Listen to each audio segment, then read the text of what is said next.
La siguiente conversación es una conversación que gira alrededor del patrimonio. Y siempre hablamos de patrimonio como con una visión contable de cuál es el patrimonio que tenemos y no logramos entender prácticamente o de manera muy clara lo que el patrimonio en sí implica dentro del desarrollo de nuestra personalidad, dentro del desarrollo de nuestra vida, de nuestra conciencia. Hoy tenemos tres personas maravillosas con tres visiones totalmente diferentes.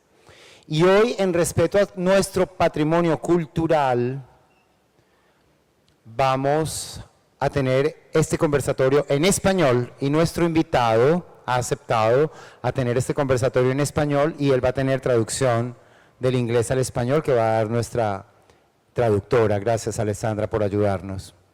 Porque hablar de patrimonio cultural latinoamericano es más fácil en español que hablarlo en inglés y esa es una conclusión a la que llegamos con los panelistas. Yo antes de presentarlos quiero agradecer a Gloria Ramírez. Gloria, gracias. Gloria es una persona que nos ha apoyado desde el primer ICSEL y es la persona que hace la relación directa con todas las instituciones educativas en Europa. Las instituciones que hoy son miembros del concilio y que han hecho posible tener Regent's University, tener the London School of Arts, tener Polimoda por primera vez en ICSEL. Eso se lo agradecemos a Gloria y lo debemos a ella y tener estos nombres maravillosos que hemos visto, más quien falta, que voy a presentar ahora, es un regalo que la vida nos da y créanme, señores, que no es fácil lograr la agenda de estas personas para que estén hoy con nosotros, así que le pido para nuestros tres conferencistas y para Gloria un aplauso porque esto es potente realmente.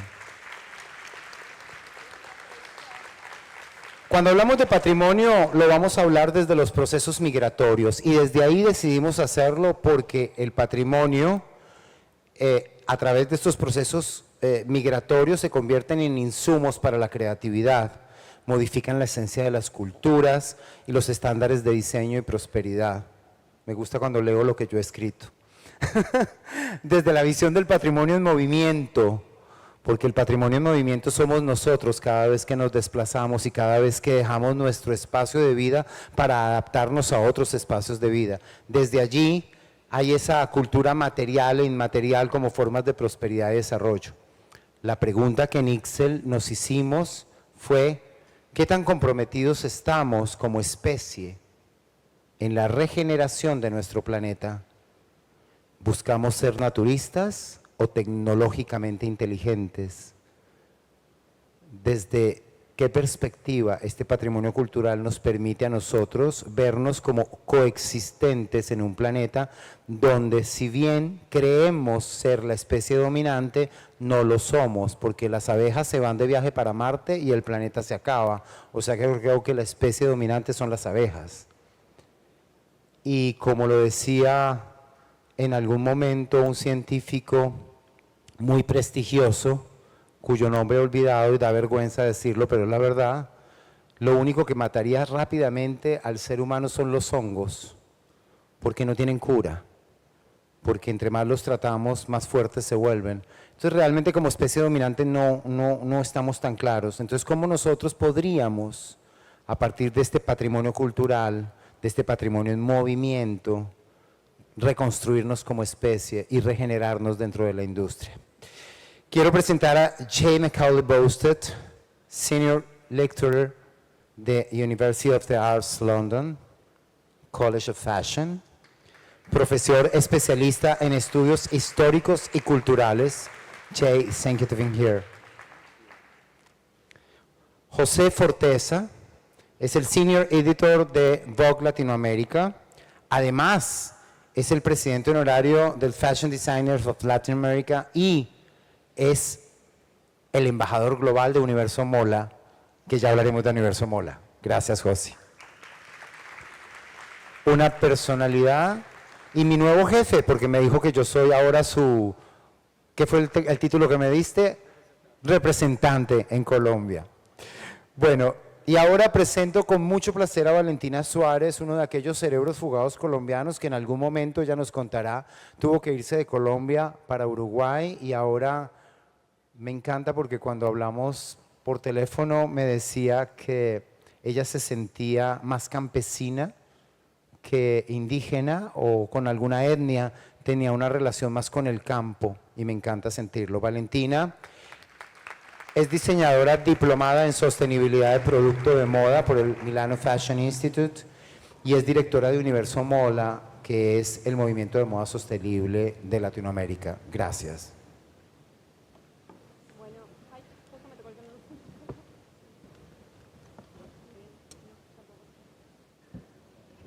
Este se oye, sí. ¿Ahora? Sí.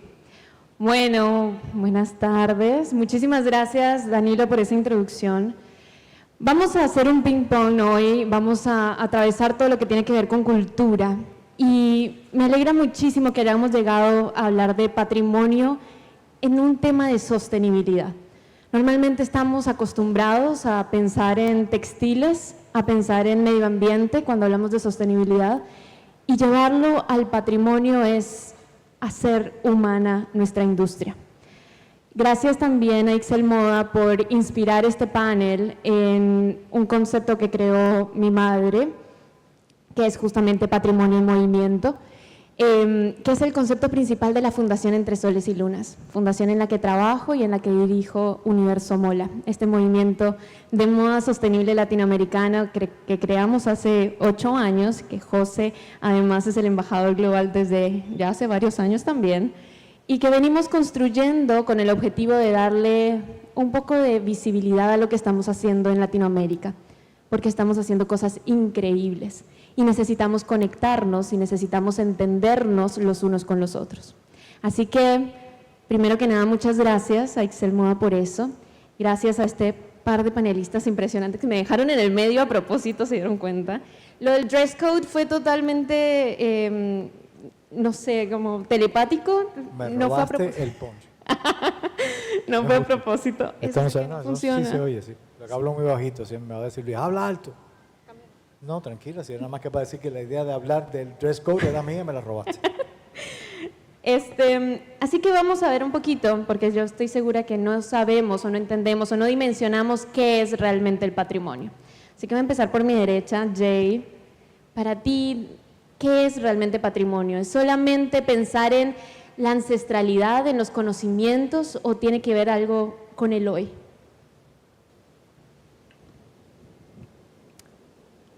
Good question. I just wanted to say, first of all, how delighted I am to be in beautiful Barranquilla. Thank you so much to Ixel Moda for inviting me. And the thing that has struck me most is how much I have to learn from Colombia and from the Latin American context more broadly. When it comes to defining heritage, I'm not arrogant enough to think that I have the right to give a definitive answer for what heritage is. But what I can do is talk about my experience of heritage. I come from London, and London has a really intriguing textile and fashion patrimony. So I come from East London, and East London is an area that has had wave after wave of immigration. So the Huguenot French Protestant refugees came to East London and they wove silk. And then Eastern European and Jewish people from the Russian Empire came to the east of London as well. And then Bangladeshi people came to the east of London and established workshops and textile artisan studios. So there's a sense in which, and of course, while I'm talking about the London experience, I think this is something which has a greater significance that other people can relate to as well, because there's a sense in which heritage is like fragments of cloth that when you sew them together, become a patchwork and become something coherent and perhaps greater than the sum of its parts. There's a violent history of colonialism, of course, as well, which we think of when we think of London and the huge British Empire. But what's so intriguing when I consider contemporary designers, contemporary British designers, people like Nicholas Daly, Grace Wells Bonner, Ahluwalia, Raymore Rahman, these are all designers who are drawing on diasporic heritage. They're thinking about what does it mean to be a member of the African diaspora? What does it mean to come from the Indian subcontinent? How can I make use of the techniques, the aesthetics that have been passed down to me, but also how can I articulate them in a new way? How can I re-articulate them in the contemporary context?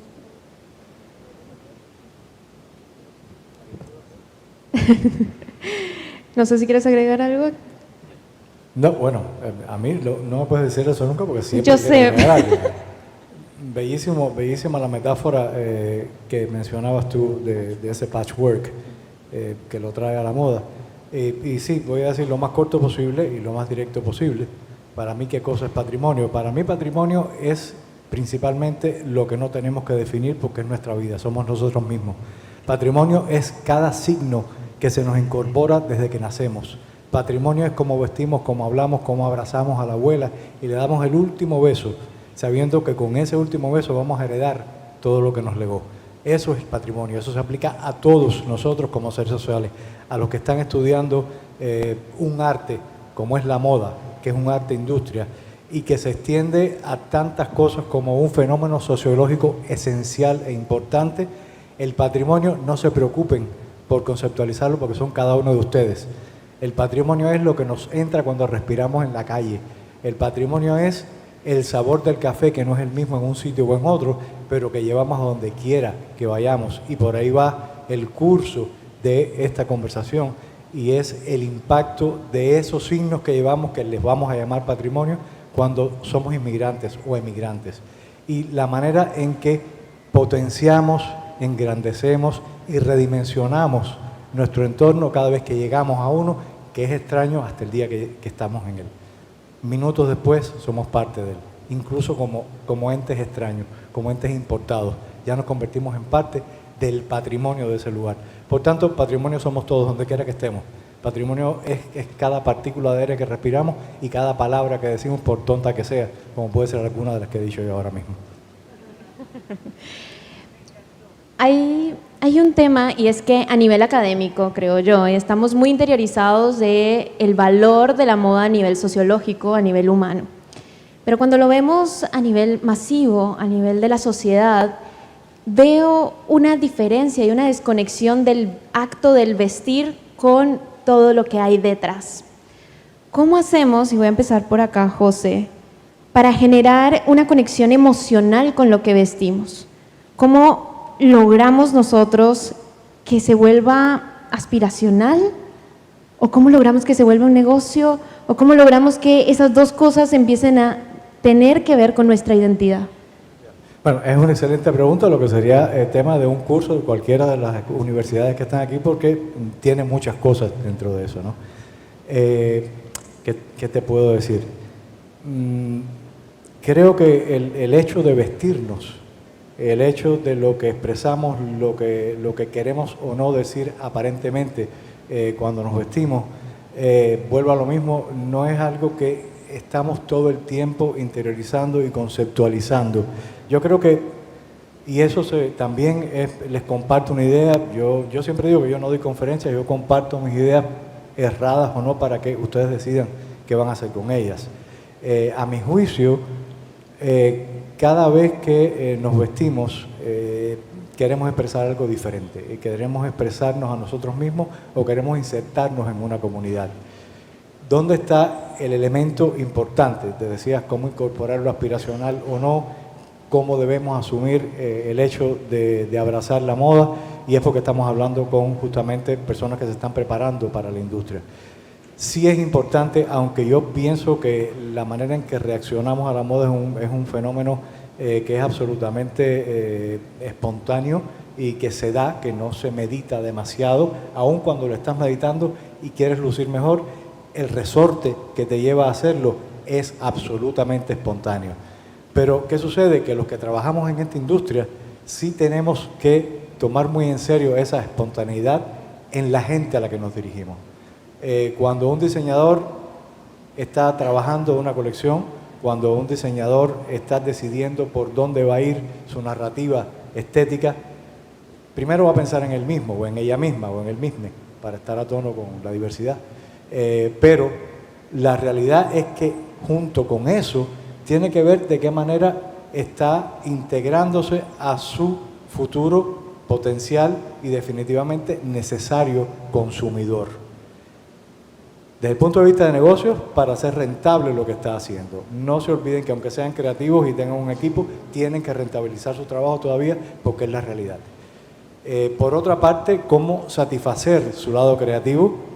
Y el tercer punto es justamente cómo mejorar la manera del resto de las personas que son sus clientes y que es su comunidad hacia la visión que tienen de la moda. Vuelvo porque se me quedó aquí el tema de lo aspiracional en la moda. Si hace unos años aspiracional era en la moda parecerse a tal o cual estrella del cine o de la música o de donde quiera que fuera, ahora de las redes, si también lo aspiracional era, sobre todo para los latinos, decir que nuestro bolsillo es más profundo de lo que realmente es. Porque yo vengo de una generación, y ustedes deben saber, si no lo han sabido, entérense que no ha cambiado. Vengo de una generación que decía que haya miseria pero que no se note. Entonces ese tipo de cosas ha sido muy nocivo a la hora de crear una postura, una actitud y una conducción de consumo en el resto de nuestra comunidad. Es el momento de cambiarlo y está en nuestras manos, está en las manos de los comunicadores, está en las manos de quienes tenemos una trayectoria en la moda, en muchos casos por la edad, en otros casos por el talento apresurado, como el de una colega que tengo por aquí que estoy mirando, que ella no tiene edad pero tiene una experiencia acumulada tremendísima, y también en los más jóvenes que pueden hacer una traducción a su generación y a su entorno de lo que nosotros podemos decirle. Basta ya de que la gente piense que un símbolo de estatus es ponerse una pieza de un par de diseñadores con gran nombre o ponerse una pieza de una marca tal por su precio y porque es lo que una comunidad más limitada de una supuesta upper class va a asumir como positivo. Es hora de decir que lo aspiracional es que la gente entienda que son mejores, más válidos como seres humanos y como seres creativamente hablando cuando expresan quiénes son, no cuando imitan o cuando aspiran a ser.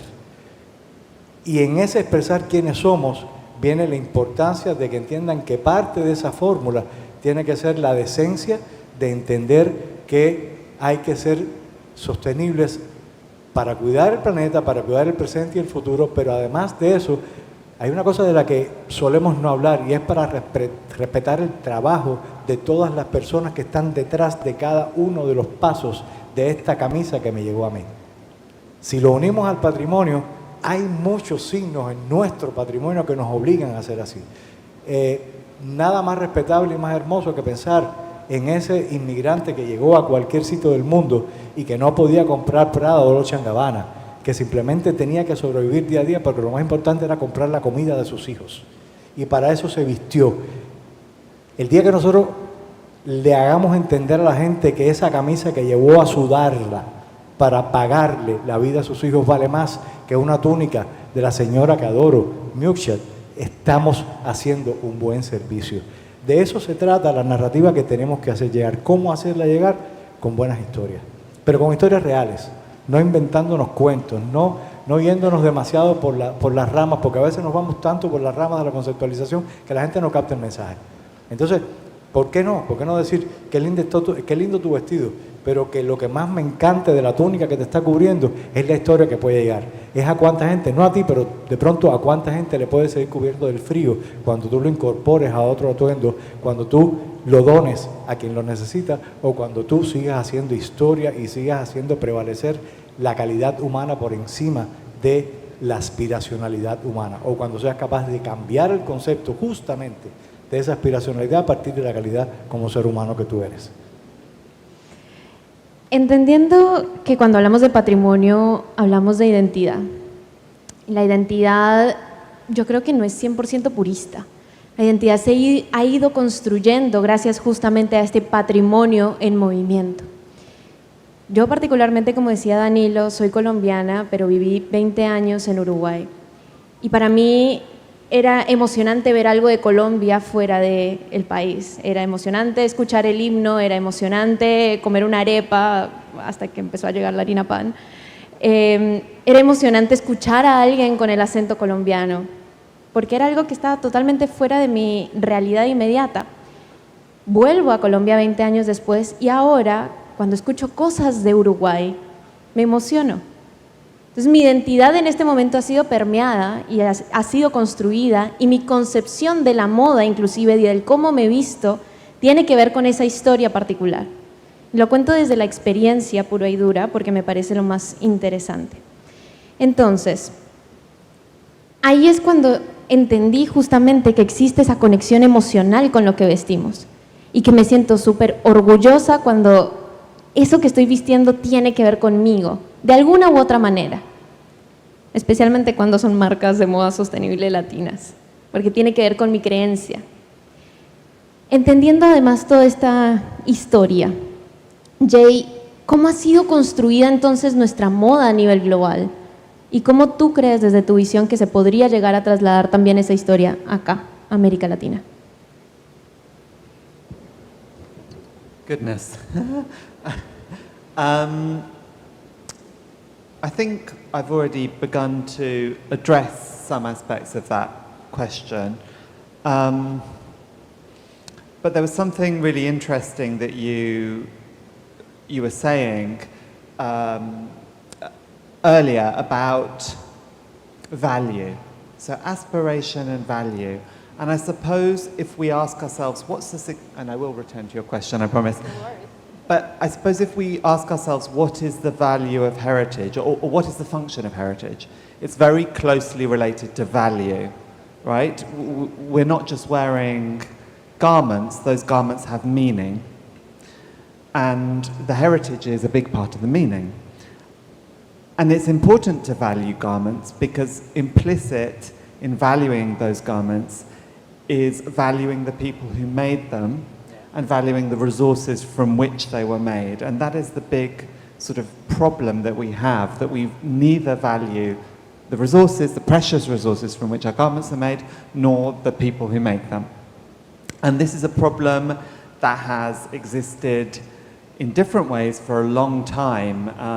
You know, there's a famous poem about 19th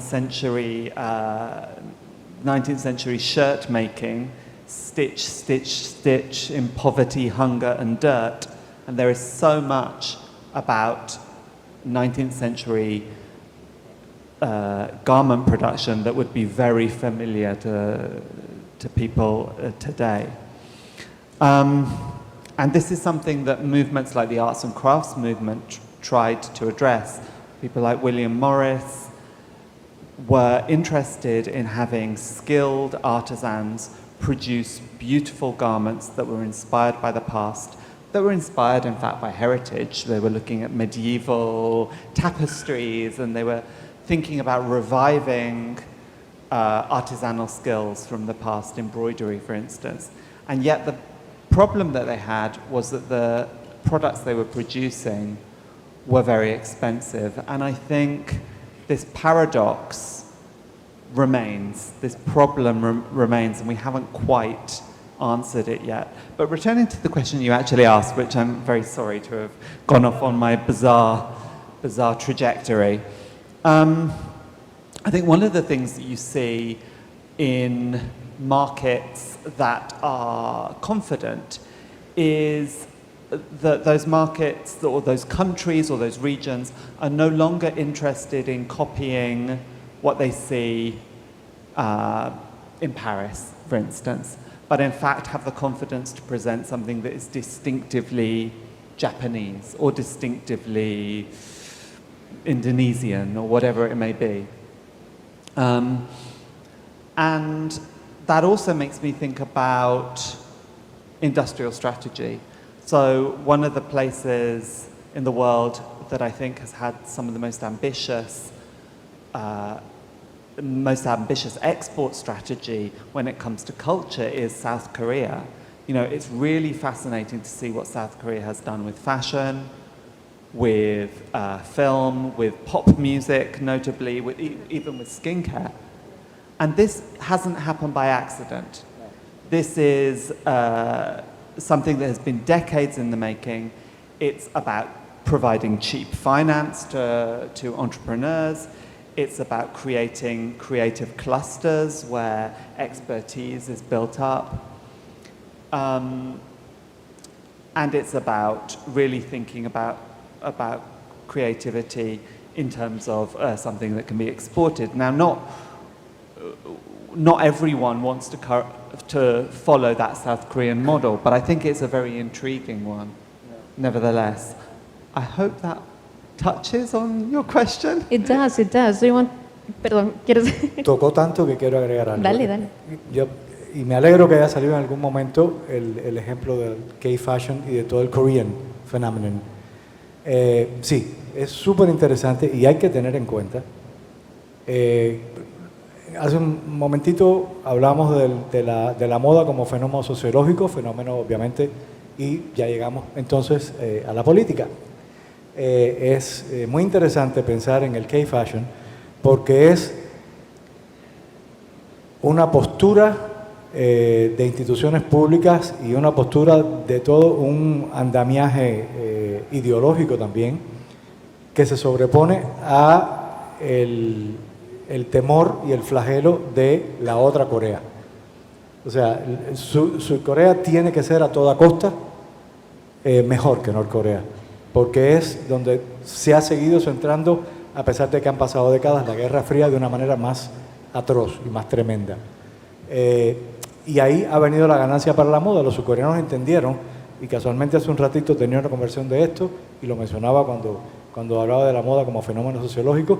Ellos han entendido que la moda es un signo de marca país, definitivamente.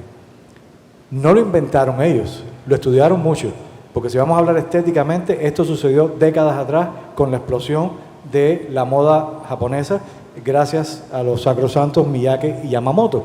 Ellos agarraron ese fenómeno que revolucionó la moda, porque estamos hablando de salir del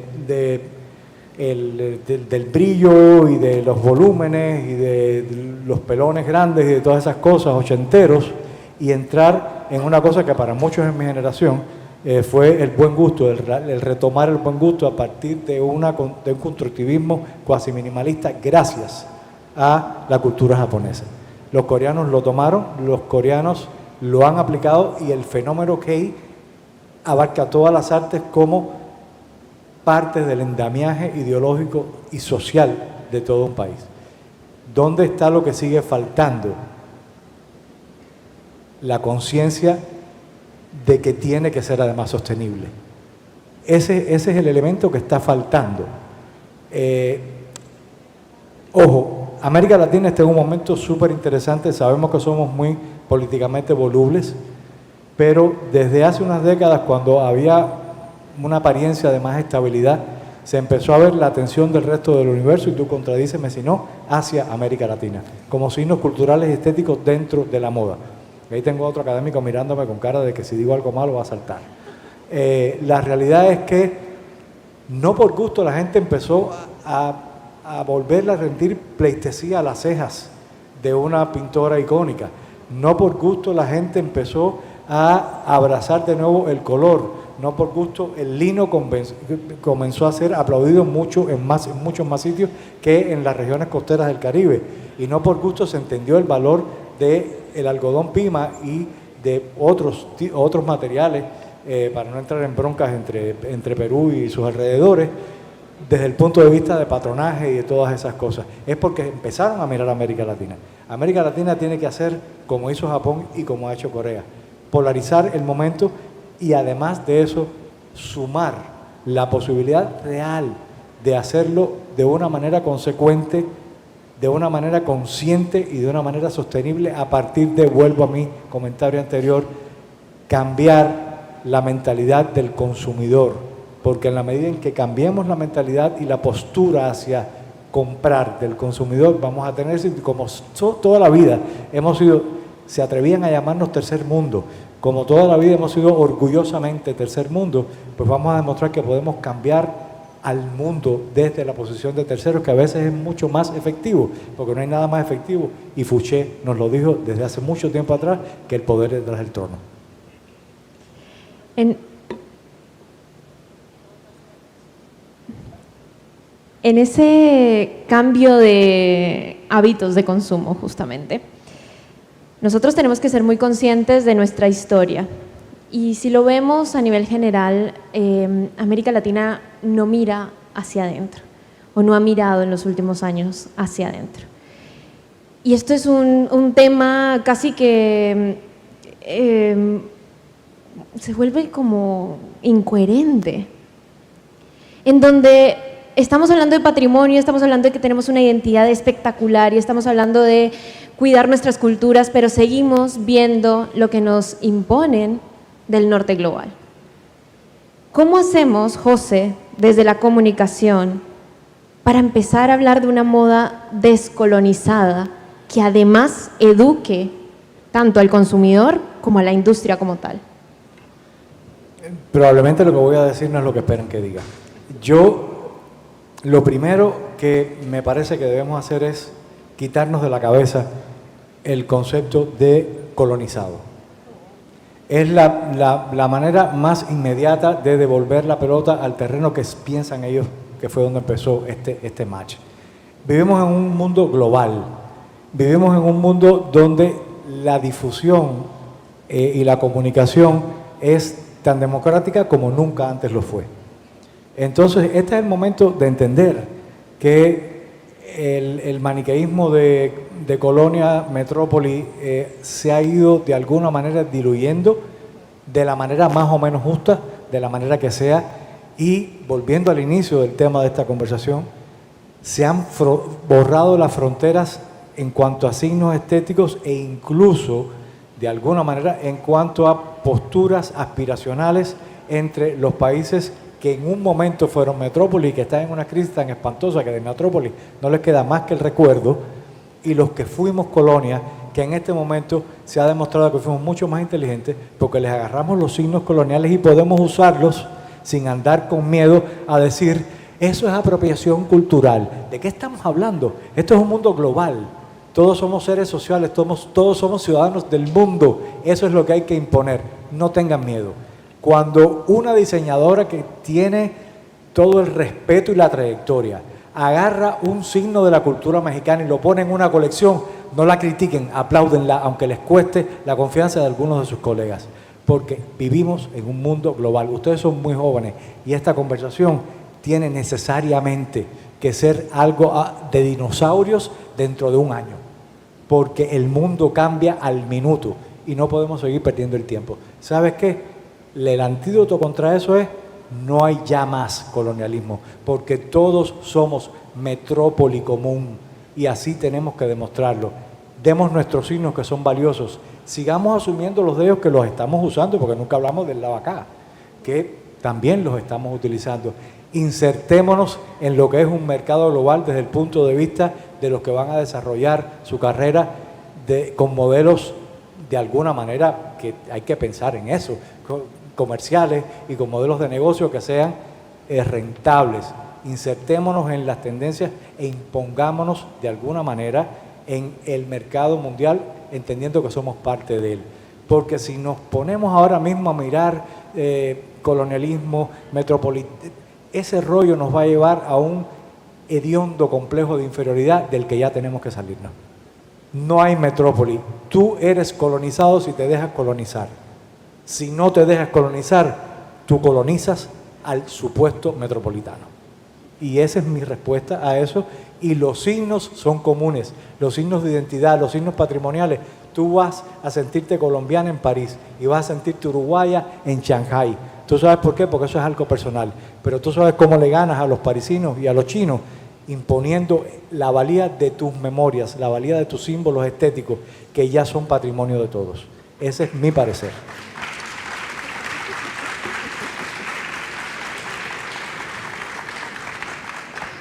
Ya me sacaron el cartelito de los 5 minutos. Es que ustedes hablan mucho. ¿Con esta televisión? Para redondear, me voy a comer las últimas preguntas, pero para redondear, primero, muchísimas gracias. Creo que ha sido una conversación supremamente rica en todo sentido. O sea, es un panel maravilloso. Pero quisiera que nos dieran un consejo para los estudiantes, para los profesionales del futuro, que les digo yo siempre, que tienen que tener esa conciencia de sostenibilidad, pero entender la sostenibilidad desde un ámbito holístico. No son solamente los textiles. Son 5 impactos mínimo. Tenemos lo social, tenemos lo económico, porque tenemos que hacerla funcionar. Tenemos lo ambiental, por supuesto. Tenemos lo cultural y lo espiritual. Entonces, entendamos que lo que estamos haciendo como diseñadores del futuro es solucionar también problemas, que muchas veces van más allá de nosotros y de lo que nosotros queremos. Entonces, ya sin más, último consejo para que los estudiantes y los profesionales del futuro puedan empezar a tener mucho más arraigo a su tierra y puedan tener una conceptualización del patrimonio en sus diseños.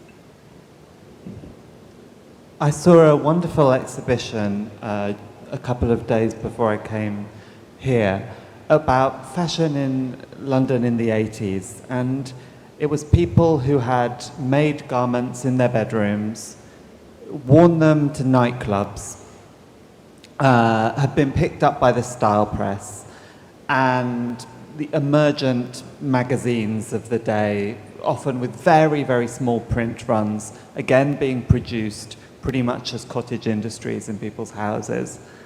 And it just struck me that you can do a lot with very little.